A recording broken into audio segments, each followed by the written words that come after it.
Maravilha, glória a Deus, a paz do Senhor, meus irmãos, graças a Deus, mais uma vez nós estamos aqui para fazer mais uma videoaula hoje, dando início aí a um novo trimestre, iniciando aí uma nova lição, um novo tema. Estamos aí no terceiro trimestre do ano de 2020 e nós começamos agora uma lição com um tema especial proposto pela nossa CPAD, Casa Publicadora das Assembleias de Deus.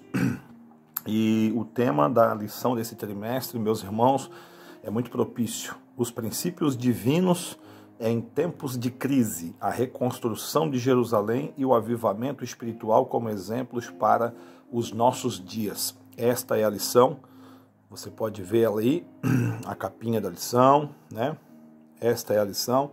Então, nós vamos estar falando nesse trimestre sobre este tema. Um tema muito importante, muito relevante para os nossos dias, que vem no momento de dificuldade no mundo, Um momento de dificuldade mundial, onde a gente tem sido assolado por um vírus, muitas vidas se perdendo, outras sofrendo, e precisamos aí de um norte, de um alento, de uma direção da palavra de Deus, e como sempre ela é a nossa bússola, ela é a nossa orientação, ela é o nosso consolo, também nosso respaldo para uma esperança, Então, queridos, antes de nós darmos início ao tema, ao nosso debate bíblico, ao estudo bíblico, eu quero fazer uma oração, como sempre de costume, dirigir a Deus minha palavra de gratidão e pedido de orientação. Então ore comigo se você puder aí. Pai, em nome de Jesus, eu quero aqui te louvar e te agradecer por essa oportunidade. Eu quero te glorificar, Senhor, por mais uma vez poder estar gravando esta videoaula, porque o Senhor me dá saúde, o Senhor tem nos guardado, o Senhor tem nos dado grandes livramentos, e isso é maravilhoso. Obrigado, papai, pela vida dos seus filhos que vão estar assistindo esta videoaula, que esta videoaula possa servir de bênção, de edificação, e que o Senhor venha nos instrumentalizar, venha nos usar com graça e poder para assim passarmos a tua palavra ao teu povo, explanando ela, Senhor, com a tua graça, pois eu de mim mesmo não tenho essa capacidade, Senhor, total, mas estou na dependência do Senhor. Assim eu te peço e te agradeço em nome de Jesus. Amém. Meus queridos, a lição, como eu já disse, vem falando sobre os princípios divinos em tempos de crise. Essa lição ela vem parafraseada no texto de Neemias, no conteúdo da carta do livro de Neemias, onde nós vamos encontrar ali a passagem de Neemias, que veio para Jerusalém, autorizado pelo imperador, pelo rei da época, Dario, para então assim reconstrução, foram dois reis aí em momentos diferentes que trouxeram a liberdade ao povo judeu para voltar à sua terra natal e reconstruir. Primeiramente, o rei Dario libera, Zorobabel com uma parte do povo para a reconstrução do templo, e depois então nós vamos ver aí a liberação para o Neemias, que vai voltar com uma outra leva para a reconstrução dos muros de proteção, as portas de entrada. Então a lição de hoje ela é uma abertura, é um apanhado em cima do que nós vamos estudar. No trimestre nós vamos passar ponto a ponto as situações aí do livro de Neemias. Muito bom, eu só vou passar rapidamente os temas, os tópicos principais de cada lição. Nós temos 13 lições esse trimestre. Aliás, é como sempre. A lição de hoje eu vou falar sobre Daniel ora por um despertamento. Nós vamos ver o clamor de Daniel pelo despertamento. E depois a lição seguida é o despertamento espiritual, quando ele acontece, um milagre, tratando-se da visão de um milagre. Depois a lição de número 3, o despertamento renova o altar. Vamos estar vendo também essa lição de número 3. A lição de número 4, a construção do templo enfrentou oposição. Aliás, sempre tudo que nós formos fazer na obra para o nosso Senhor, nós vamos sim enfrentar oposições grandes, pequenas, médias, mas enfrentamos e enfrentaremos até o arrebatamento. A lição aí de número 5, Zorobabel recomeça a construção do templo. A lição de número 6, Neemias reconstrói os muros. A lição de número 7, o povo de Deus deve separar-se do mal. São lições muito legais. Vai ser um bom trimestre de estudo. A lição de número 8, as causas da desunião devem ser eliminadas. Tremendo. Lição 9, como vencer as oposições à obra de Deus. Nós vamos aprender aí com Neemias. A lição 10, provai se os espíritos são de Deus. Maravilhosa. A lição 11, Esdras vai a Jerusalém ensinar a palavra. É necessário o ensinamento. Nós vemos aí um desvio, nos ensinos, ou melhor, na liturgia, Nós vemos um desvio na liturgia dos cultos das nossas igrejas atuais, de uma forma geral. Muitos pastores dando mais vazão à área do louvor, não que não seja preciso o louvor na igreja, mas há um grande percentual do culto dado para a administração de louvor, o louvor em si, apresentações de peças, de coreografias, e a palavra tem sido escanteada. Então é necessário ensinar, e Esdras vai ensinar a palavra. Lição 11. A lição 12, Esdras e Neemias combatem o casamento místico, ou misto. E a lição por última, 13, a vigilância conserva pura a igreja. Então essas são as 13 lições. Vamos entrar aí na primeira lição. Aqui está a capa da primeira lição. Lição de número 1, Daniel ora por um despertamento. Vamos estar falando sobre essa lição hoje. A lição próxima aí, nossos obreiros vão estar nos ajudando. Eu já falo aos irmãos que essa lição eu vou estar intercalando algumas lições aí com o cooperador irmão Bruno e com o nosso diácono irmão Tiago. Eles estão aí nos ajudando sempre na igreja e estou dividindo com eles, devido ao nosso tempo, aos afazeres. Muitas das vezes a gente acaba atrasando a gravação dos vídeos e eu quero tentar manter um cronograma aqui semanal de vídeos postados com os assuntos dessa lição, para os irmãos poderem estar sendo aí abençoados e seguir acompanhando e não ter um atraso no nosso cronograma anual do estudo. Amém, queridos? Então, as próximas lições, provavelmente a 2 e a 3 aí já vai ser o Tiago e o Bruno que vão estar gravando, depois eu volto na 4 e vamos estar fazendo assim sucessivamente. Vamos entrar no texto áudio da lição. Texto áudio da lição, lição de número 1. O texto áudio fala assim, está em Tiago 5,16. Texto áudio, o Tiago 5,16 diz assim: confessai as vossas culpas uns aos outros e orai uns pelos outros, para que sareis. A oração feita por um justo pode muito em seus efeitos. Esse é o texto áudio. Perdão, queridos, hoje está fazendo muito frio aqui, o tempo novamente voltou a virar, Estava um calor esses dias atrás, agora já voltou para o frio, e a nossa saúde, ela sente, dá esse choque aí térmico, então acaba afetando garganta e vai por aí. Mas estamos aí, maravilha. Então, texto áudio, Tiago 5,16, confessai as vossas culpas uns aos outros, orai um pelos outros, para que sareis, porque a oração feita por um justo pode muito em seus efeitos. A verdade prática, o autor da lição, que é o pastor Eurico Bergsten, pastor Eurico Bergsten, da nossa CPAD, ele é que vem trazendo o comentário da lição desse trimestre. Ele vai falar assim: verdade prática, o crente dedicado à oração pode exercer influência no céu, na terra e até contra os poderes malignos. Uma verdade que nós precisamos entender. O crente dedicado à oração, ele influencia o céu, ele pode exercer influência no céu. Como assim exercer influência no céu? A sua oração chega até lá, o Senhor ouve a sua oração e o Senhor pode trazer resposta em cima daquilo que foi orado, Nós vamos ver isso na vida de Neemias. Neemias, ele está voltando para a sua terra natal, para uma missão de reconstrução de muros, e também Zorobabel vem retornando com aqueles que quiseram retornar do cativeiro para reconstruir o templo de adoração, mas isso aconteceu porque alguém orou. Isso aconteceu porque alguém se posicionou em oração. E é o que nós vamos estar vendo dentro da lição. Então vamos à lição. Eu vou estar entrando aqui na introdução. A leitura bíblica em classe sugerida, irmãos, são 3 textos.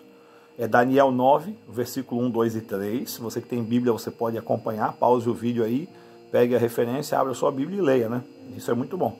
Eu não vou fazer a leitura aqui porque ela toma um pouco aqui do nosso tempo do vídeo, para não ficar um vídeo muito comprido, então eu vou pular a leitura, mas eu já li, eu só vou entrar nos tópicos das lições. Daniel 9, versículo 1, 2 e 3. Depois, Daniel 6, você volta um pouco no livro de Daniel, Daniel 6, versículo 10. Depois você volta mais um pouco, Daniel 2, versículo 17, 18 e 19. Aí você vai para Esdras, volta mais um pouco na Bíblia, vai para Esdras, capítulo 1, versículo 1, 2, 3, 4 e 5. Então esses são os textos aí que a Bíblia é referência da nossa lição de hoje.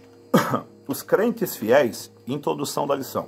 Os crentes fiéis brilham como a luz, né? Uma fala do nosso Senhor Jesus, lá no livro de Mateus, Evangelho segundo escreveu Mateus, capítulo 5, versículo 15, Jesus dizendo que nós somos a luz do mundo.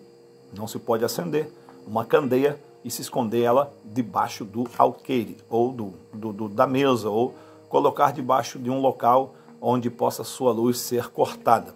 A lâmpada, ela é acesa para que haja iluminação no ambiente. A lamparina era acesa para que iluminasse o ambiente. Então, um cristão, ele precisa brilhar a sua luz. Nós brilhamos quando temos uma vida com Deus. E resplandecemos no meio de uma geração corrompida e perversa. Nós estamos vivendo isso nesta atualidade. A depravação moral tem se aumentado, né? A deturpação dos ideais bíblicos, a corrupção do gênero humano, um aumento de ideais totalmente malignos, contrários aos ideais bíblicos, a inversão de valores. O que outrora na sociedade era certo, não, aí eu já não digo mais nem só em questão de igreja, religião, mas o que na sociedade outrora era o certo, hoje se tornou errado, em nome do politicamente correto.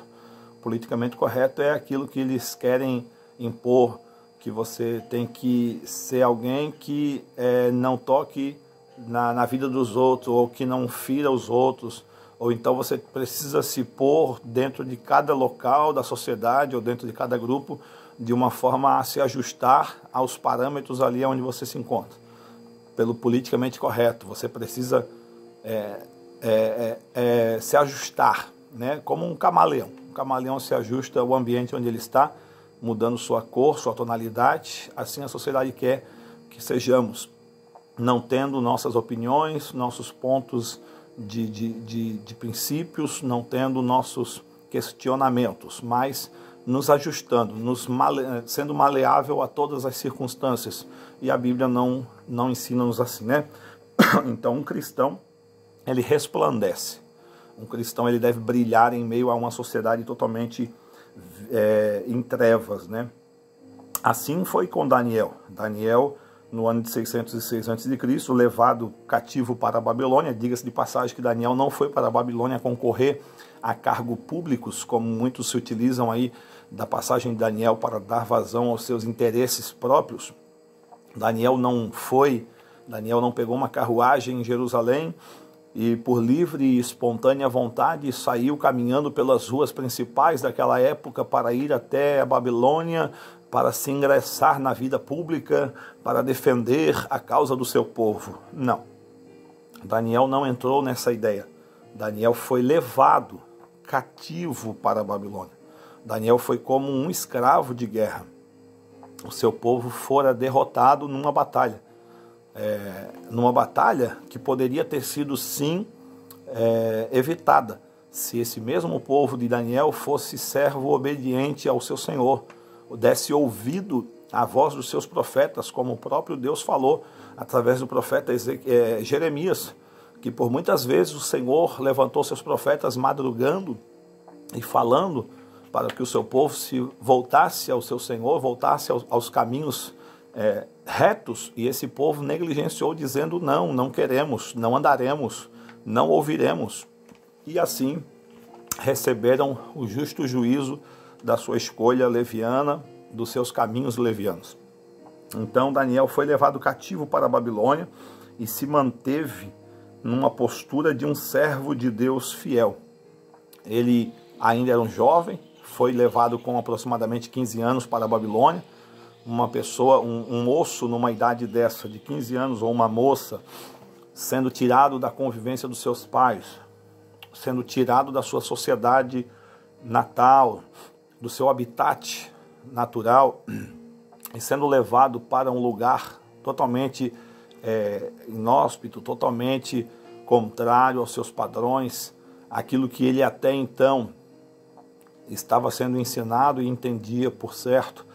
Essa pessoa, com esta pouca idade, ela tem uma tendência muito grande de se corromper e de ser moldada em cima de outros parâmetros. Mas a gente vai ver aí, felizmente, que Daniel se mostrou um jovem decidido, um adolescente, né? Um jovem adolescente decidido, posicionado, fiel aos princípios do seu povo, fiel, acima de tudo, ao seu Deus. Nós precisamos de jovens, de moços e de moças nessa atualidade, como Daniel.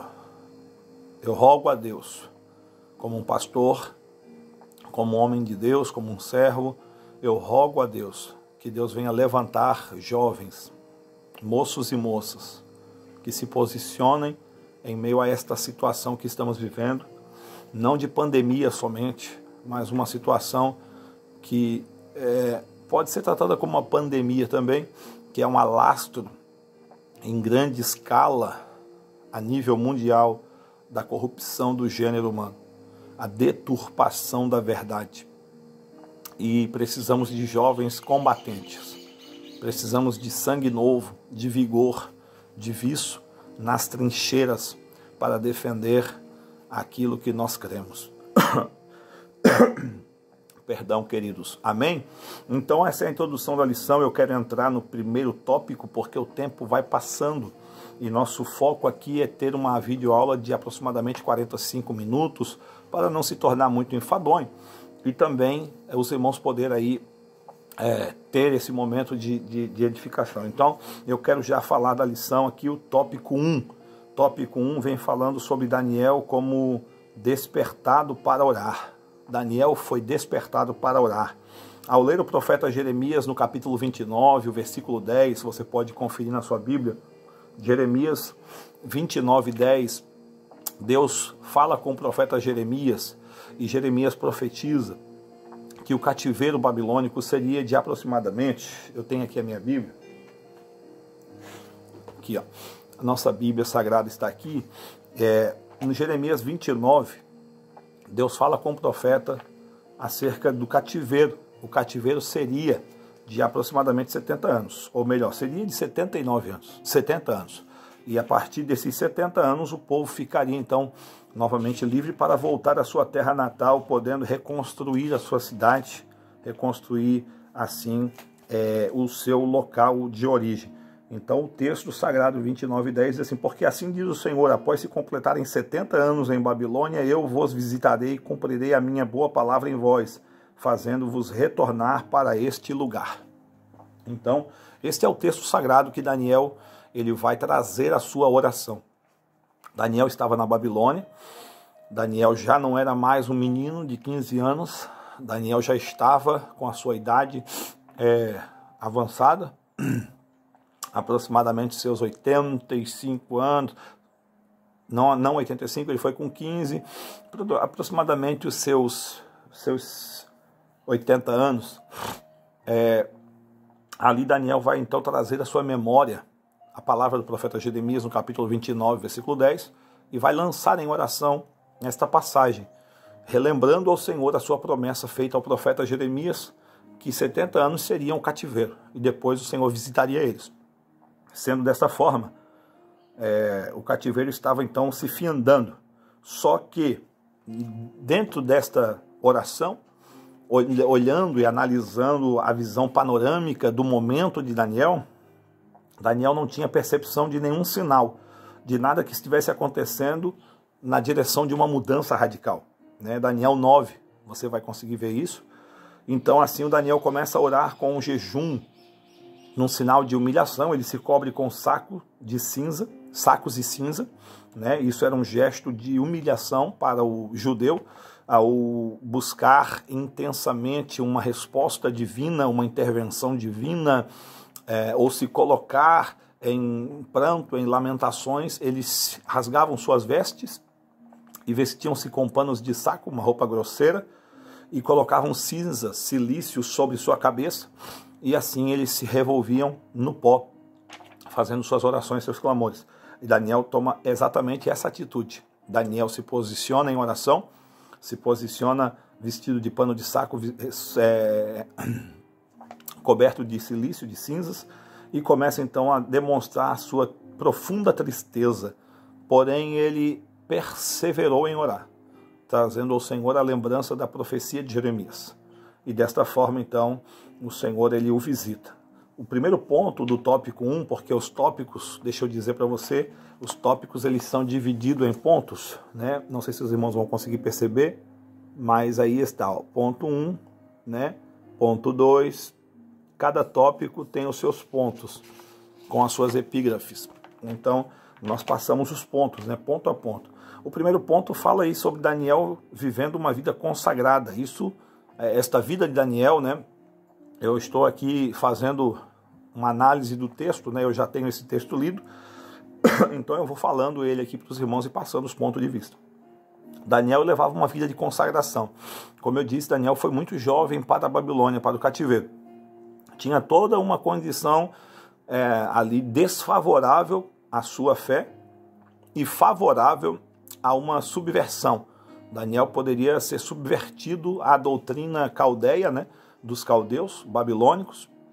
Ele poderia sim ser levado por caminhos totalmente distanciados aí da religião judaica, mas Daniel permanece, se preserva, se conserva, até aquele texto famoso, que a gente sempre usa em pregações, até capítulo 1 de Daniel, acho que é o versículo 3 ou 4, assentou Daniel em seu coração não se contaminar com os manjares do rei, pedindo ali ao eunuco que estava sobre o cargo de cuidar desses jovens, desses moços que foram trazidos da sua terra, Jerusalém, para servirem ao palácio, servirem aos interesses do rei, Nabucodonosor. Ele pediu então que se alimentasse só com legumes, especiarias leguminosas, para não se contaminar com a comida do rei que era ofertada a deuses pagãos. Então Daniel ele tem essa postura de não se contaminar. Daniel ele leva uma vida consagrada. E essa vida consagrada de Daniel a Deus, ela é a motivação de ele ser atendido, ouvido pelo próprio Senhor. Então ali Provérbios 15, versículo 8, o Provérbios vai dizer que a oração dos retos é o seu contentamento.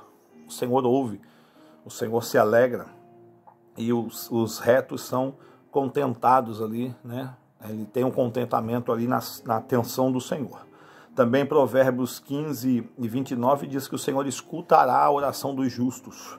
Então Daniel ele não se misturou com o paganismo, ele viveu uma vida totalmente de consciência, no temor do Senhor, e isto então era como uma porta aberta para suas petições chegarem ante o trono da graça e terem respostas eficazes. Então Daniel ele é um exemplo, ele é um crente modelo, ele é um jovem modelo e depois se torna um adulto também, crente modelo para a nossa vida. Nós podemos espelhar-se em Daniel em todas as fases, ainda jovem, depois um homem, um jovem, um jovem homem e depois já um ancião. Daniel ele tem essa vida reta, íntegra, que serve de modelo para nossas vidas hoje. Amém?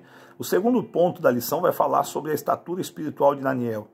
Essa estatura capacitava ele para enfrentar verdadeiros combates em oração. Nós falamos nas últimas lições agora, até eu fiz o vídeo e tive que fazer em 2 vezes, porque deu um probleminha no celular de configuração. Eu espero que hoje não dê.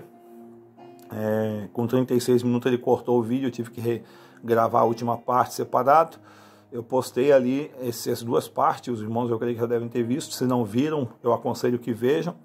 Eu gravei as 2 últimas lições, a 12 e a 13. A lição 12 falava sobre o crente, né? O crente na família, lidando com a família, o homem, o esposo crente, a esposa crente e o filho crente. Muito boa a lição. E depois a lição última, 13, falava sobre a nossa batalha espiritual, né? A luta espiritual e as armas do crente. E aí fala aí sobre Efésios 6 e 10 ali, as armaduras espirituais. E na lição número 13 falava lá que para se obter vitória na nossa vida, para se obter vitória nessa batalha que se dá no mundo espiritual, e Paulo aponta que essa batalha ela é contra principados e potestades, contra as legiões de demônios, contra os demônios em si, não contra a carne, sangue, não contra outro ser igual a nós, que a gente às vezes acha que a nossa batalha é contra as pessoas que estão à nossa volta, e não é. Essa batalha é no mundo espiritual, e os espíritos malignos se utilizam de corpos para, muitas das vezes, para impetrar os seus interesses malignos, e aí a gente se perde lutando um contra o outro, mas a nossa luta é espiritual. E para enfrentar essa luta nós precisamos ter uma estatura. Nós vamos ver isso aqui em Daniel. Muitos crentes não conseguem servir de ajuda decisiva com as suas orações porque nunca chegaram a experimentar o que significa combater em oração, o que significa perseverar firmemente em oração. Aí a gente vê pessoas na igreja hoje que são nanicas, né? Nanicas na fé, porque não tem uma vida de oração. Pessoas que não têm respaldo para ajudar alguém. Pessoas que não têm um celeiro para auxiliar alguém. Pessoas que às vezes estão na igreja já há tempo, até anos, mas não conseguem servir alguém com seus frutos.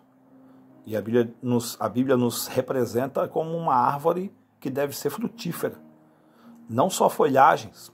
As folhagens servem para abrigar o viajante cansado, para que ele ache debaixo das folhagens dessa árvore alento, refrigério, descanso. Mas ele precisa de alimento para continuar a caminhar. Se ele só descansar e não se alimentar, a sua jornada será com certeza interrompida. Então nós precisamos ser árvores, sim, frondosas, com folhagens para abrigar os viajantes cansados desta vida, mas precisamos, acima de tudo, ter frutos. E há muitos crentes que só têm folha. Os anos estão se passando. Eu vivo num sítio aqui em Biguaçu, na localidade de Três Riachos, Santa Catarina, e eu tenho algumas frutas aqui, alguns pés frutíferos, e tenho alguns pés que há alguns anos eu venho lidando com eles, com adubo, com poda, para que eles deem fruto, e por algum problema eles não conseguem frutificar, mas são repletos de folha. E tem crentes que estão na igreja dessa forma. Eu abro esse parênteses aqui da lição, porque o Espírito Santo me direciona aqui dentro da lição. Eu estou falando sobre a estatura de Daniel, que o capacitava para enfrentar verdadeiros combates em oração. E há muitas pessoas que não conseguem servir de ajuda numa hora de decisão para alguém. Porque não tem perseverança em oração, não tem perseverança em vida de comunhão. Perdão, mais uma vez. Não tem essa perseverança. Então, queridos, nós precisamos sim viver experiências que nos levem a crescer. E tem pessoas que têm medo dessas experiências. Uma certa vez eu orava no monte, eu conto isso de vez em quando. Eu orava no monte e eu pedia, Senhor, me dá experiência, Senhor, me dá experiência. Eu quero experiência para poder ajudar. Eu quero experiência para poder pregar. E depois um amigo meu me chamou e disse, rapaz, por que tu pede isso? Tu não sabe qual é o tipo de experiência que vai vir, se tu vai aguentar, suportar. E eu parei, depois eu disse, mas eu preciso, porque essas experiências me levarão ajudar a outras pessoas. Como eu vou ajudar, como eu vou pregar se eu não tiver experiência? Eu vou pregar baseado na experiência dos terceiros? Eu preciso ter experiência.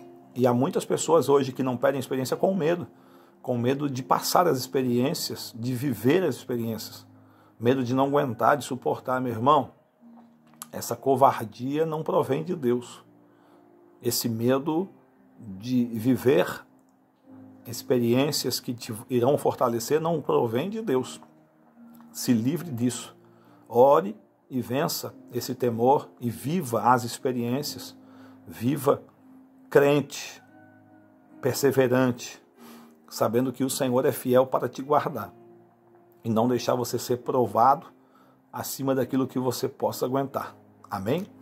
Então, queridos, nós precisamos ter esse suporte, essa base e, acima de tudo, ter perseverança. Somente visitam de vez em quando um culto de oração, né? Aqui o texto vai terminar dizendo, concluindo, né, que muitos crentes não conseguem servir de ajuda decisiva com suas orações porque nunca chegaram a experimentar o que significa combater em oração, o que significa perseverar firmemente em oração, porque somente visitam de vez em quando um culto de oração. Eu já tive o desprazer de ouvir de obreiros que, para que tanta oração? E a gente coloca os cultos de oração, que é para trazer exatamente isso, uma vida com Deus, uma intimidade, ter respaldo, ter firmeza, solidificação, né? E eu já vi obreiros sair da igreja e dizer, essa igreja tem muita oração. Esse pastor, ele é doido, ele coloca muita oração, 1 hora de oração antes do culto, porque nós temos essa meta na nossa igreja. Cada culto nosso, ele precisa de pelo menos 40 minutos de oração antes para ser iniciado. Não que não tenha que ter oração em casa, a oração do quarto com a porta fechada. Precisamos disso, a Bíblia nos aconselha.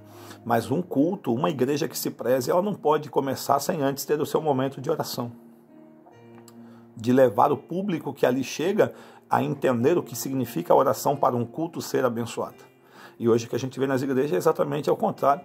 O povo vai chegando, vai sentando, vai fofocando, vai falando, vai contando o seu dia, daqui a pouco começa o louvor e o povo fica ali e entrete-se com o louvor e não tem espiritualidade, não tem vida, não tem teor de comunhão, porque falta o que é a combustão da igreja, que é a oração. O que gera realmente o poder de Deus, que não é somente um barulho, que não é somente um movimento, mas que é aquilo que realmente dá vida, dá vigor e fulgor, é a oração. Terceiro ponto do tópico 1, vamos lá, querido, porque o assunto é muito bom, muito gostoso de debater, e nós já estamos em 30 minutos de vídeo. Concluindo, ou melhor, coincidindo com o período de oração de Daniel, profundas mudanças estavam para acontecer.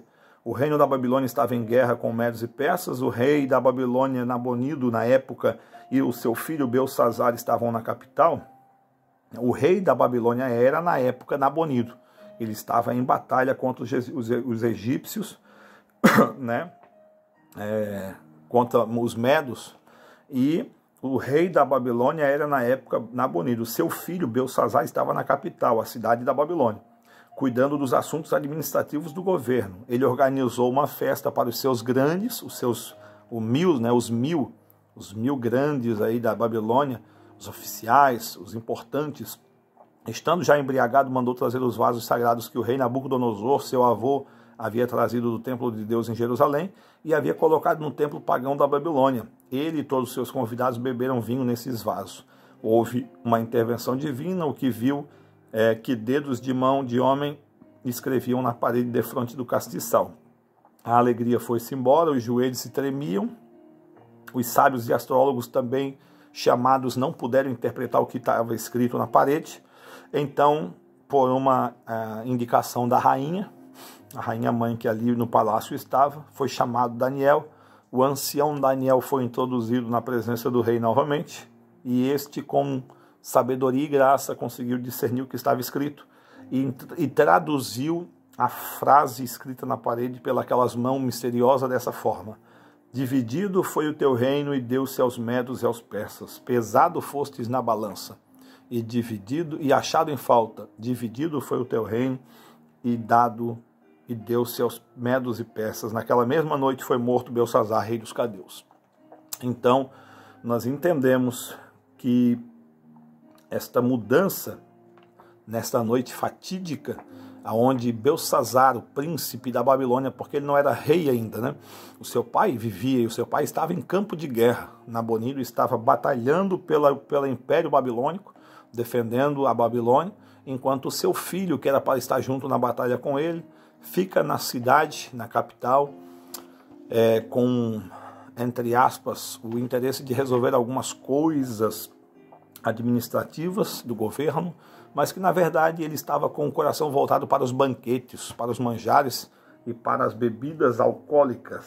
E aí, numa festa só de grandes, de renomes, Belsazzar, embriagado, se acha no direito de mandar trazer as taças, né, os utensílios que era consagrado ao Deus Yahvé, utilizados no templo de adoração a Deus na cidade de Jerusalém, que fora sitiada e conquistada por Nabucodonosor, o imperador então da Babilônia na era da sua ascensão e conquista. E esse Belsazzar então começa a utilizar as taças que eram consagradas, que foram consagradas por Arão e Moisés a serem somente utilizadas no culto ao Deus vivo, ao Deus único. Ele começa a se utilizar destas taças para beber vinhos e dar glória aos seus deuses.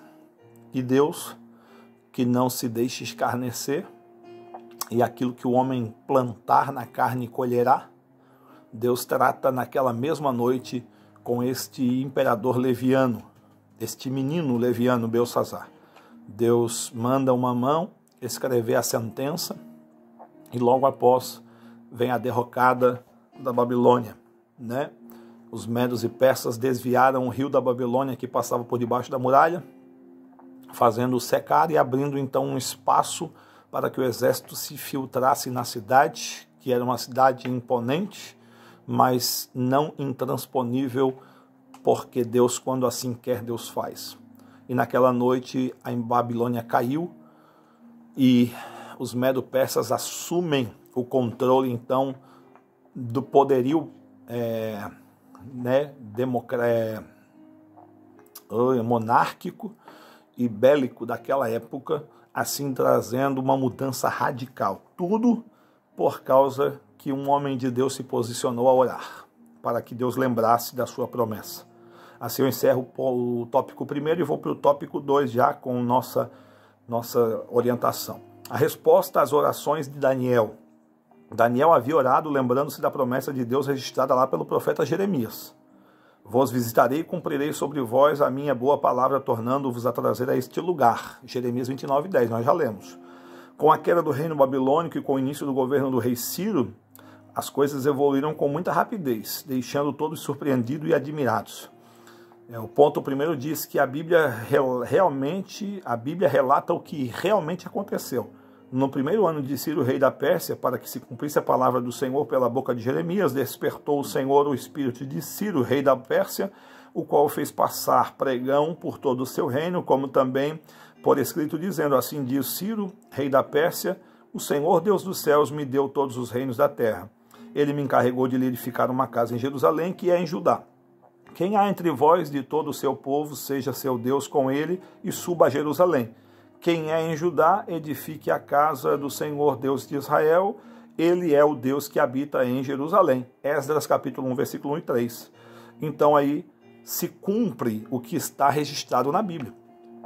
Nesse mesmo momento em que os medos e persas entram no domínio, assumem o controle e registra ali que há cativos de Israel, o imperador Ciro já dá esta ordem, porque foi ele visitado pelo Senhor. Ele é profetizado pelo profeta Jeremias. O profeta Jeremias vai falar, ou melhor, profeta Isaías, queridos, perdão. O profeta Isaías vai profetizar acerca de Ciro, chamando ele até como um ungido, né? Deixa eu achar qual é o texto. Se eu não me engano, é 45. Profeta Isaías. Isso aqui é uma questão de referência bíblica, né? Da história, falando da história, para você que quiser estudar a fundo e saber, entender. Isaías 45, ó, Isaías 45, versículo 1. Eu vou ler só aqui o primeiro parte aqui, só para você ver a menção já do rei Ciro antes de ele nascer. Isso aqui muito antes, anos antes, tá? Antes de Ciro ainda existir, Deus faz menção de um homem que seria chamado de Ciro e faria um propósito do Senhor. Capítulo 45 de Isaías. Assim diz o Senhor a seu ungido, a Ciro, cuja mão direita eu tenho sustentado para subjugar nações perante ele. E eu afrouxarei os lombos dos reis para abrir perante ele os portões duplos, e os portões não estarão fechados. E irei antes de ti e farei os lugares tortuosos retos, eu quebrarei em pedaços os portões de bronze, e cortarei em partes as barras de ferro. Então, queridos, esse é um texto aqui, ele todo vai falar aí da pessoa de Ciro, né, uma análise deste homem que viria e faria aí a obra para o Senhor. Então, Ciro ele vem para cumprir um propósito divino. Ele vem imperando sobre um povo totalmente pagão, mas ele vem aí guiado pela mão divina para cumprir o propósito de libertação do seu povo, do povo de Israel. O retorno desse povo para a sua terra natal, para assim concluir, ou melhor, para assim iniciar e concluir a obra de restauração dos muros e do templo. O segundo ponto do tópico 2 vai falar: conforme essa declaração de Ciro, estava cumprida a promessa divina dada através do profeta Jeremias. Mas tudo foi como diz a Bíblia, tudo muito mais abundante além daquilo que pedimos ou pensamos. Efésios 3:20. Nós pedimos, oramos e pedimos uma coisa, mas Deus, ele abunda naquilo que pedimos. Deus faz muito mais além do que nós pedimos ou imaginamos. Então vamos lá. Todos os judeus seriam liberados para voltarem a Judá caso quisessem. Receberam permissão para reedificar o templo. As despesas da construção poderiam ser tiradas dos tributos além do rio. Os vasos sagrados, os mesmos que foram utilizados pelo rei profano Belsazar para sua festinha particular, deveriam ser entregues aos cuidados de Zorobabel, nomeado governador dos judeus pelo rei Ciro, para serem transportados de volta para Jerusalém.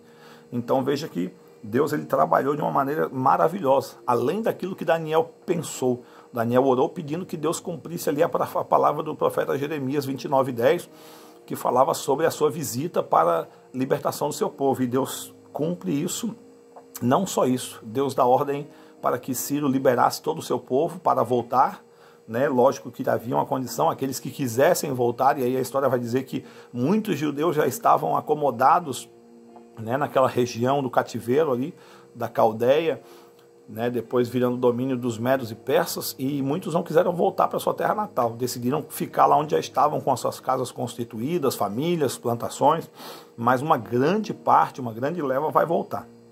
Então veja que a oração ela é poderosa. O que nós temos que trazer aqui à nossa mente, dentro dessa lição, desses dois tópicos, é que a oração ela faz com que Deus atente para o homem e que Deus traga respostas extraordinárias. O foco é a oração, queridos. E nós vivemos num tempo onde a oração nunca foi tão necessária como hoje. Nós precisamos voltar a orar. Orar sem cessar. Orar incessantemente, insistentemente, perseverantemente. Você precisa se colocar em oração. Não tem uma regra, não tem uma receita. Orar é conversar com Deus. Oração é o contrário de reza. Reza é uma ladainha decorada. Oração é atitude com palavras. Você precisa ter palavras, você precisa conversar, você precisa ter atitude, você precisa se posicionar. Ore, ore com propósito. Amém? Eu vou aí para o último tópico da lição, para nós trazer uma conclusão e encerrar a lição primeira desse trimestre, que vai ser maravilhosa. As lições que vêm serão extraordinárias. Fique atento no nosso canal, compartilhe, assista, passe para alguém que você achar interessante passar e não perca nenhum vídeo. O tópico 3, irmãos, eu faço uma conclusão geral dele, né? Vem falando sobre o resultado de um despertamento proveniente de Deus. Esse despertamento não é proveniente de um provedor terrestre ou de um homem. Nós vemos muitos movimentos que se iniciam na Terra apenas com um desejo humano, não vem de Deus. São movimentos, são apenas movimentos, são homens querendo se apresentar no palco da terra, atraindo atenção para si, né? Mas Deus não está nesse negócio. Então nós vemos aqui que o resultado desse despertamento ele veio de Deus, é proveniente de Deus, né? O rei Ciro foi despertado em seu espírito, o Senhor despertou o rei Ciro, e Esdras capítulo 1 registra isso. Então, por meio da oração de Daniel, né, provavelmente quando o rei Ciro assume o trono principal e conquistando a Caldeia, a Babilônia, ele tem um contato com Daniel, e através de Daniel, provavelmente Daniel era um súdito ali real, era alguém que convivia no palácio, né, que tinha o seu cargo e função pública, e Daniel provavelmente teve contato com Ciro. Ciro deve ser influenciado por Daniel, provavelmente tem uma influência, e aí Ciro então provavelmente vai ter essa experiência com Deus aí, provavelmente por intermédio e por influência do Daniel. E a partir daí ele conclui, ele executa aquilo que Deus coloca em seu coração. A partir desse momento ele começa a ter esse encontro, né, do Senhor Deus dos céus, como está registrado no versículo 2 do capítulo 1. Daniel, já ao contrário de Nabucodonosor, que não conseguiu ou demorou para aprender essa lição, né? Precisou passar aí pelo pasto, ter alguns momentos aí de humilhação para poder entender. Cada despertamento verdadeiro faz com que o homem veja a majestade de Deus, sentir a sua própria pequenez, o seu pecado e a sua baixeza. Isso é despertamento. Entenda, despertamento não é barulho, despertamento não é som alto, despertamento, isso tudo pode acontecer, pode, mas isso não é despertamento.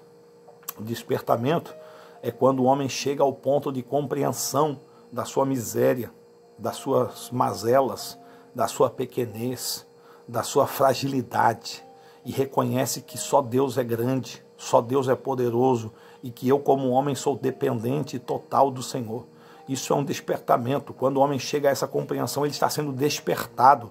Despertamento é entender que eu, por minhas obras, estaria indo ao inferno, mas pela graça manifesta do Senhor, eu chego ao conhecimento da salvação. Então, eu me entendo por gente e começo a deixar o pecado de lado, abrindo mão das minhas vontades peculiares, naturais da minha carne pecaminosa, para viver uma vida de santificação, que quer dizer separado do pecado, separado da imundície, separado do engano, para agradar ao meu Deus.